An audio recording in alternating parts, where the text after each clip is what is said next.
Ehkä se oli niinku jotenkin semmonen niinku halu tehdä sellaista niinku leffaa, jossa ne näyttelijät ei kuulosta semmoisilta leffamaisilta. Sun pitää saada, tai siis ymmärrän, että sun pitää saada sitä omaa aikaa, kun se on se monologi ja pääsykokeet ja sitten missä käy töissä ja kuitenkin. Ja sitten pitäisi nähdä näitä. Mä annoin yleensä kotitehtävät, niin kuin, jota ne edisti niin kuin siinä tavallaan viikon aikana sille itsekseen. Ja sitten kun seuraavan kerran tavattiin, niin sitten niiden kotitehtävien perusteella edettiin niin kuin seuraavaan vaiheeseen siinä kässärissä. Me aloitettiin käsikirjoittamaan sitä kaikki yhdessä, että siihen tuli niin kuin ripaus kaikkia. Niin mä tykkäsin siitä, että tosi semmoista autenttista, ja sitä ei ikinä tiennyt, että mihin päin se lähtee.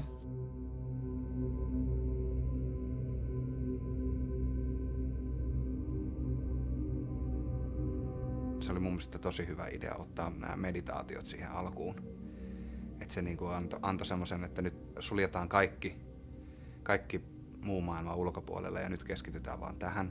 Siinä ensin yritettiin tutustua toisiimme ja päästä toisiimme vähän syvemmin sisälle ennen kuin me oikeastaan lähdettiin mitään konkreettisia harjoituksia tekemään. Siinä joutui ohjaamaan paljon enemmän kuin sellaisessa tilanteessa, jossa se kässäri on jo tehty. Ja sitten näyttelijät tulee vasta siinä vaiheessa kehiin siihen projektiin. En ollut aiemmin kuullut tuommoista niin toimintatavasta, enkä tietysti ollut sitten mukanakaan. Niin sitten ei mulla varsinaisesti oikein mitään hirveitä odotuksia ollut. Että lähinnä niin avoimin mielin lähdin kahtomaan, että okei, että millaista tästä sitten tulee. Se kohtaat ne näyttelijät ensin ihmisenä, ja sitten se alat tavallaan niistä havainnoista, mitä sä teet niistä ihmisistä, niin luomaan sitä niin kuin tarinaa.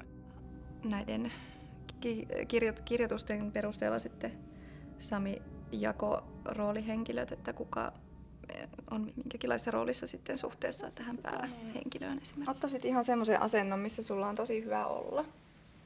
Ihan semmoinen rento ja luonnollinen asento. Hahmo oli siinä mielessä aika helppo, että se oli hyvin lähellä minua itseäni, joka tietysti on tässä elokuvassa ollutkin lähtökohtana, eli näyttelijän omasta elämästä otetaan jotakin siihen rooliin mukaan. Ehkä mä en sit tunne itseäni. Ei kai kukaan lopulta voi tuntea itseään. Ei sitä ajatellut, että sitä ei ihan tajunnut, että tämä on tullut oikeasti nyt siihen käsiksi ja tämä on oikeasti keskeistä leffaa. Että me alettiin tavallaan heti tekemään sitä, mutta sitten se tuntui aluksi vähän semmoiset jaarittelutkin, että no mitä me nyt tästä ja toi ja tää. Ja niinku, että se oli jännä, miten sitten kun me alettiin tekemään sitä, niin mä olin silleen, että niin, että aivan, että me ollaan tehty nyt kaikkea, että me vaan niinku aletaan harjoittelemaan. Oot sä niinku minkään ilon puolesta? Jotenkin vähän masentuneen olo siinä. Eiks ne eroa? Niin. Ne on eroamassa. Ne on eroamassa. Sitten kun oltiin saavutettu semmoinen taso, että vähän niin kuin tiedetään, että mitä tässä leffassa tapahtuu, niin sitten mä aloin tekemään näitä käytännön harjoituksia, että nähdään, miltä se näyttäisi tuntuisi silleen konkreettisesti. Oot sä pettänyt mua? Kysyt se minulta, että onko mie pettänyt sinua? No ootko vai et? Ja sekään ei ollut vaikea sit alkaa tekemään sitä, koska me oltiin puhuttu siitä niin paljon. Ja sitten se just nimenomaan oli just sellaista, että myöskin se, että jos tulee joku muutos, mikä tulee, niin sen saa sanoa. Jos joku reply sovisi suuhun, niin sanokaa ja sanotaan se eri tavalla. Että tavallaan sitten vaan mietittiin yhdessä, että se mitä haluaa sanoa, että se nyt varmasti sit palvelee sitä kohtausta ja niitä ideoita ja motiiveja ja kaikkea. Tavallaan se on niin eri asia lukea paperilta se niin kuin henkilöiden ne repliikit ja se toiminta, kun sitten konkreettisesti nähdä. Ja se toimii tietysti mielessä molempiin suuntiin, että joku voi kuulostaa paperilla hyvältä, mutta näyttää tosi könköltä oikeasti. Tai sitten se voi käydä niin, että paperilla kuulostaa tosi tönköltä, mutta sitten oikeasti se onkin aika timakkaa. Oot sä edellä? Mitä? Oot sä edellä? Päästä irti!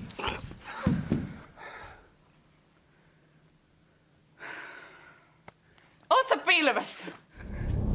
Oot sä edellä?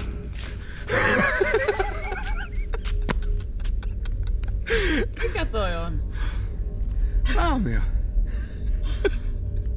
Tässä oli vähän tämmöistä teatterimaista lähestymistapaa just sillä lailla, että päästiin harjoittelemaan ja harjoitusten jälkeen pystyi tekemään muistiinpanoja ja vähän ajattelemaan laajemmin sitä, että se voisi olla näin, koska ne yleensä tulee ne ideat siitä itse tilanteesta, että niitä on hirveän vaikea kirjoittaa ennen kuin aletaan harjoittelemaan, koska sitä ehkä siinä kirjoittaessa keskittyy hyvin pieneen määrään asioita, kun sitten itse harjoitustilanteessa tapahtumia ja asioita on niin mahdottoman paljon.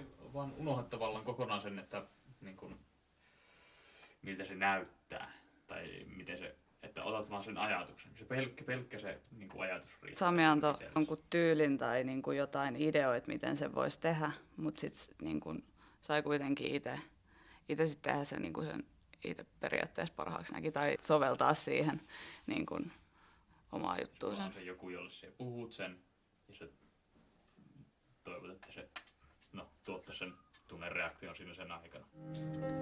Mä en ole se, mitä te musta ajattelette.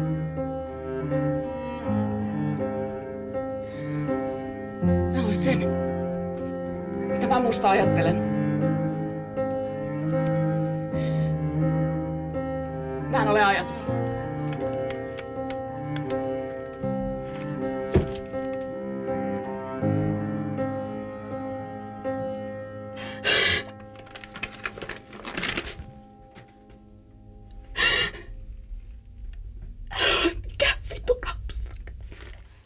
Jotenkin jäi mieleen se, niin se yhden oton tekniikka, se miten sit, kun se on yhden oton tekniikalla, että normaalisti kun se joku kohtaus kestää vaikka sen 20 sekkaa, ja sitä 20 sekkaa rullataan koko ajan 30-40 kertaa päivässä, mutta tuossa me eletään se koko hetki.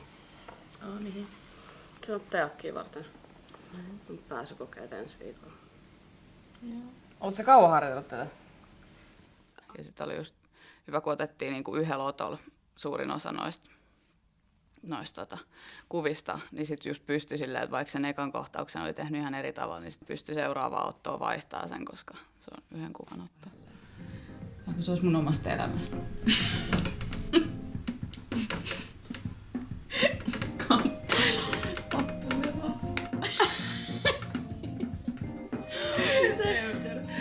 Sotaa. Se on ihan hyvä. Se on ihan hyvä, joo. Ja olisi hirveän levoton ollut. Joo.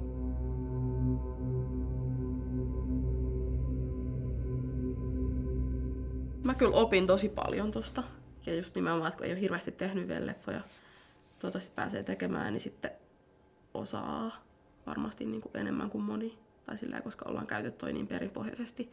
Ne tietää niin kuin tavallaan, että mitä se käsikirjoittaja on tehnyt siellä ja mitä se ohjaaja niin kuin, ja silleen, tosi arvokas kokemus.